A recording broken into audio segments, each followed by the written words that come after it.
Xi Jinping a passé 4 jours entiers avec Barack Obama à Washington en septembre 2015, avec des étapes à Seattle, à New York et à la Maison-Blanche. Avec Donald Trump, en septembre prochain, il restera moins de 24 heures. Vous trouvez ça normal ? Non, c'est pas un agenda chargé. C'est un message et Pékin ne l'envoie jamais par hasard. D'après plusieurs médias chinois, dont le South China Morning Post, Xi Jinping arrivera à Washington le 23 septembre. Une demi-journée de rencontre à la Maison-Blanche et il repart. Pas de passage par New York, pas d'apparition à l'Assemblée générale des Nations Unies, alors qu'il s'y trouvera à quelques kilomètres à peine. Ce ne sera même pas une visite d'État complète.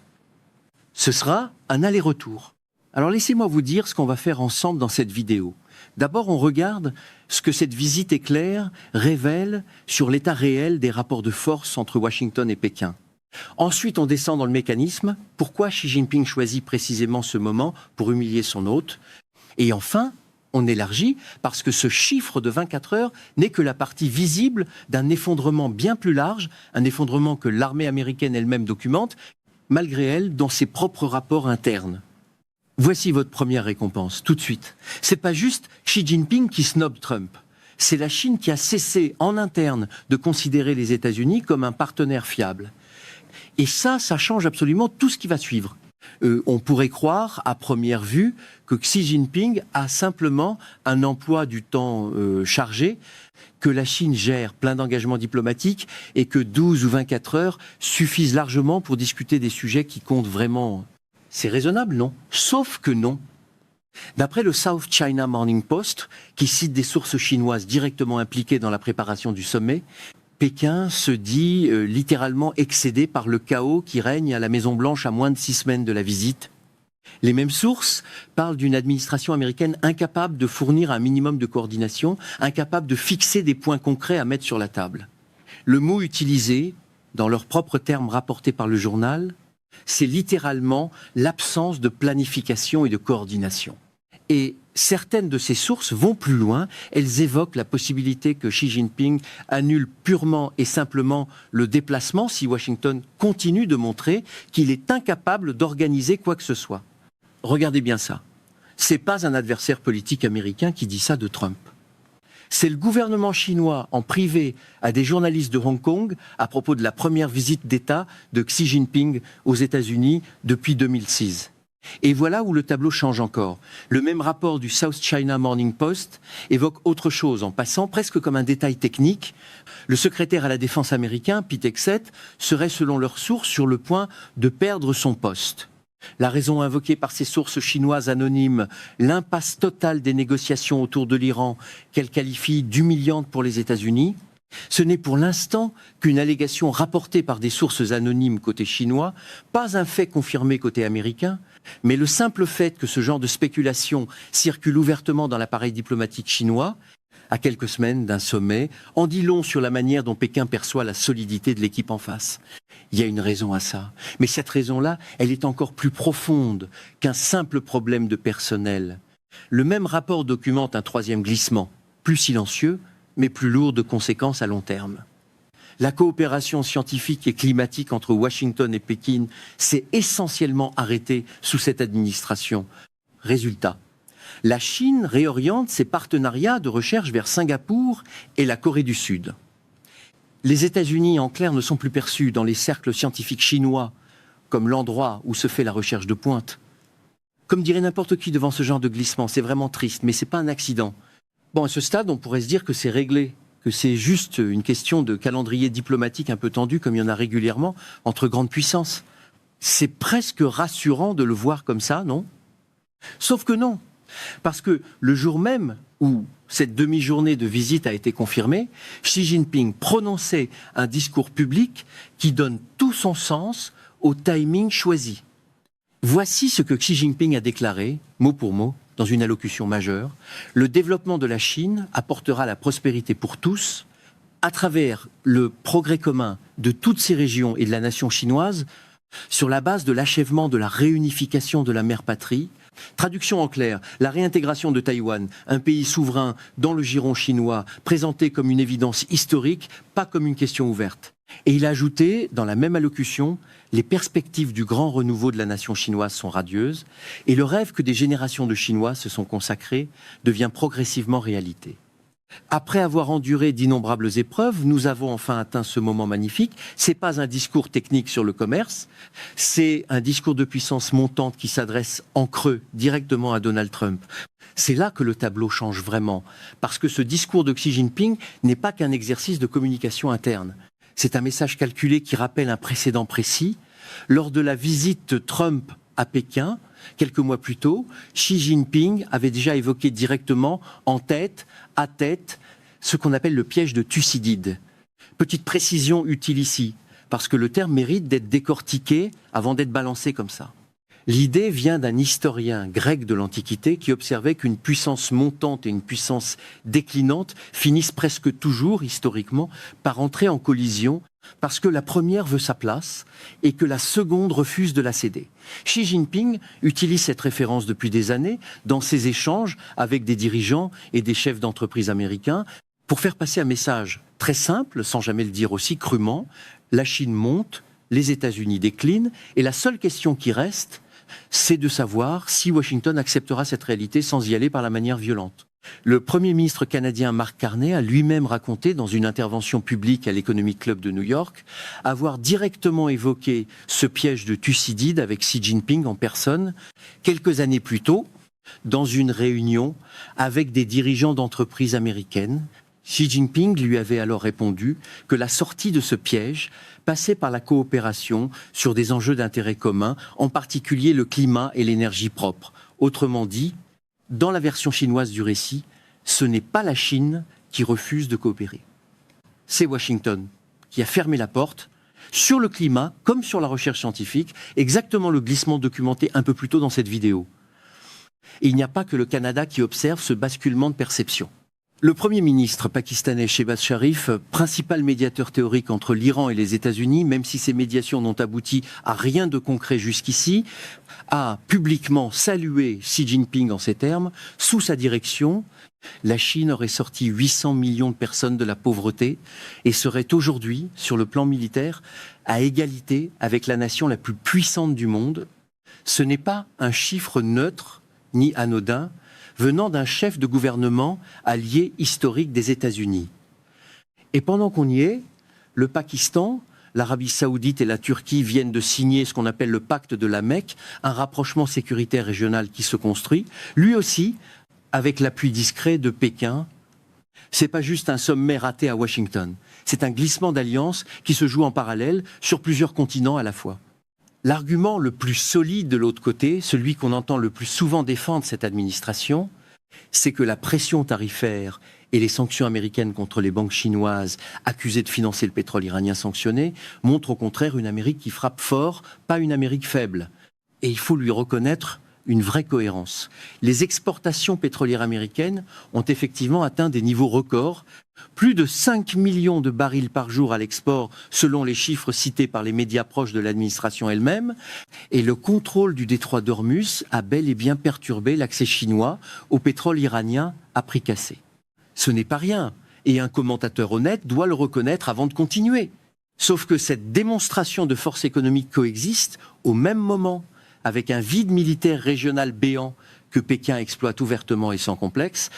Et c'est précisément là que la deuxième partie de cette histoire commence, celle qui, à mon avis, compte encore plus que la simple durée d'une visite diplomatique. Et c'est même pas le plus gros morceau de cette histoire.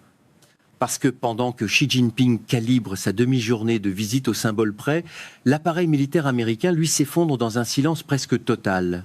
Le dernier porte-avions américain déployé dans le Pacifique vient d'être retiré. L'USS George Washington, qui devait couvrir cette zone, a été envoyé au Moyen-Orient pour remplacer l'USS Abraham Lincoln, resté déployé en continu pendant plus de 260 jours d'affilée, sans relève. Résultat concret, la marine américaine n'a, à ce moment précis, plus aucun porte-avions positionné dans le Pacifique. Et devinez qui en profite. La Chine et la Russie ont, dans le même intervalle, multiplié les exercices navals conjoints autour du Japon. Attendez, il y a un détail qu'on est en train de rater si on s'arrête à ce simple constat stratégique. Parce que ce vide dans le Pacifique n'est pas qu'une question de calendrier de rotation. C'est aussi une question de morale et de conditions de vie à bord, et ce que documentent les témoignages de marins eux-mêmes est difficile à entendre. D'après un journaliste affilié au réseau Midas Touch, un destroyer de la marine américaine, l'USS Benfold a passé 4 jours entiers sans toilette fonctionnelle, sans climatisation et sans service de cuisine, après une panne de générateur survenue fin juillet en mer de Chine méridionale, pendant qu'il accompagnait justement l'USS George Washington. Les marins ont dû faire leurs besoins dans des seaux ou directement au sol. Sur l'USS Gerald Ford, d'autres témoignages ont fait état de matière fécale littéralement répandue sur le pont, faute d'installation sanitaire suffisante. Ce ne sont pas des rumeurs isolées. Ce sont des témoignages de familles de marins, relayés notamment par le Guardian, qui documente des conditions comparées par certains proches à ce qu'on trouverait dans les pires prisons du pays. Et voici le point qui devrait vous mettre vraiment en colère. Face à ces témoignages, le secrétaire à la Défense Pete Hegseth n'a pas ouvert d'enquête publique sérieuse. Il a qualifié de mensongères les familles qui racontaient ces conditions, des familles de militaires américains traitées de menteuses par leur propre secrétaire à la Défense pour avoir décrit ce que vivaient leurs proches en mer. Ce que je sentais depuis le début sur ce point précis, en creusant ce dossier, c'était vrai. Ce n'est pas un accident logistique isolé. C'est un schéma répété assez souvent pour ne plus être accidentel. Il ne faut jamais vendre la peau de l'ours avant de l'avoir tué, dit le vieux proverbe. Cette administration parle de force, de tarifs, de contrôle des routes maritimes pétrolières, pendant que ses propres marins n'ont plus de toilettes qui fonctionnent. Xi Jinping ne vient pas négocier avec ça. Il vient confirmer qu'il n'a plus besoin de négocier. Et ce premier fil, celui du snob diplomatique, n'est encore rien comparé à ce qui se joue derrière sur le plan des alliances régionales. Parce que pendant que Washington perd le contrôle de son propre porte-avions et de ses propres conditions sanitaires à bord, Trump a retiré dans les faits le parapluie de sécurité promis à Taïwan. Il attaque publiquement la Corée du Sud tout en multipliant les compliments envers Kim Jong-un, allant jusqu'à suggérer qu'il l'apprécie davantage que l'allié sud-coréen historique de Washington. Et Xi Jinping, de son côté, a lui-même salué récemment sa relation avec Kim Jong-un, verrouillant un peu plus l'axe qui se dessine entre Pékin, Moscou et Pyongyang. L'Atlantique a interrogé plusieurs experts militaires et stratèges, dont le commandant de l'OTAN pour l'Europe, sur un scénario précis. Que ferait l'Occident face à une attaque coordonnée, simultanée de la Russie et de la Chine sur plusieurs fronts? La réponse rapportée par le magazine tient en un mot, creuse. Étonnamment creuse, littéralement, selon leurs propres termes. C'est un peu comme le cheval de Troie de la mythologie grecque. La menace ne force jamais la porte de l'extérieur. Elle entre par la porte qu'on lui a soi-même laissée grande ouverte, pendant qu'on regarde ailleurs, occupé à se féliciter du prix du baril de pétrole. Ce sentiment que vous aviez peut être, en voyant ces images de retrait militaire s'accumuler une par une, sans jamais former un récit clair dans les grands médias, il était fondé, pas exagéré. Ce n'est pas un hasard éditorial. Si ces informations circulent séparément, jamais reliées entre elles, au même moment, sur les mêmes chaînes. Petite comparaison qui aide à mesurer l'écart de traitement. En avril dernier, avant même le voyage de Trump à Pékin, une chaîne d'information proche de l'administration présentait la situation de façon radicalement différente. La Chine suppliante, l'Iran affaibli, les banques chinoises sous la menace de sanctions secondaires, et Xi Jinping envoyant à Trump ce qui était alors décrit comme une lettre d'amour diplomatique. Sur ce même plateau, on célébrait un baril de pétrole tombé sous les $90 comme une victoire personnelle du président. Cette même semaine, un chiffre officiel confirmait plus de 5 millions de barils exportés quotidiennement, un record.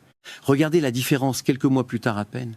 La même Chine qui, selon ce récit d'avril, suppliait et écrivait des lettres, dicte aujourd'hui la durée exacte de sa visite d'État aux États-Unis, au format le plus court et le plus symboliquement humiliant possible. Vous voyez le problème ? Ce n'est pas la Chine qui a changé de posture entre-temps, c'est le récit américain qui s'est effondré au contact de la réalité. Un pays qui ne peut plus fournir à ses propres marins des toilettes qui fonctionnent en mer ne peut pas sérieusement prétendre dicter ses règles à qui que ce soit d'autre sur la scène internationale. Et pendant que ce grand récit de puissance continue d'être vendu sur les plateaux amis, le Canada, lui, tire ses propres conclusions de la situation. Frappé de plein fouet par les droits de douane américains, le pays a commencé à ouvrir son économie à des investissements chinois qu'il aurait jugés impensables il y a encore quelques années, notamment dans la fabrication de véhicules électriques.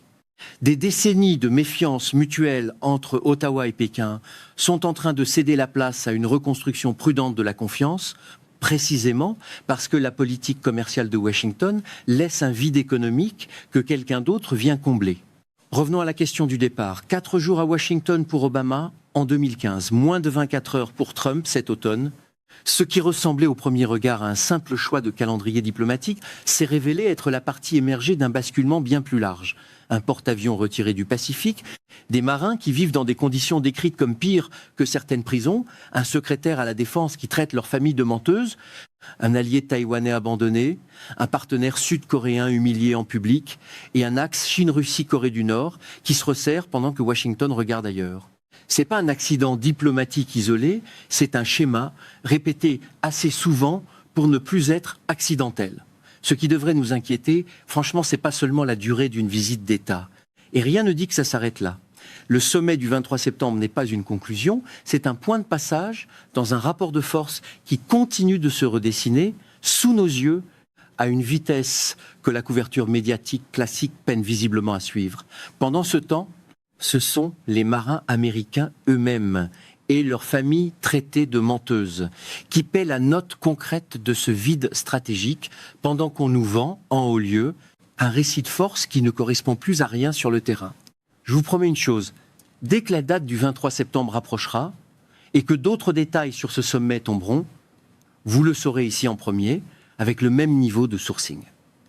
Abonnez-vous à la chaîne, et si cette analyse vous a été utile, un like m'aide vraiment à la faire connaître à plus de monde.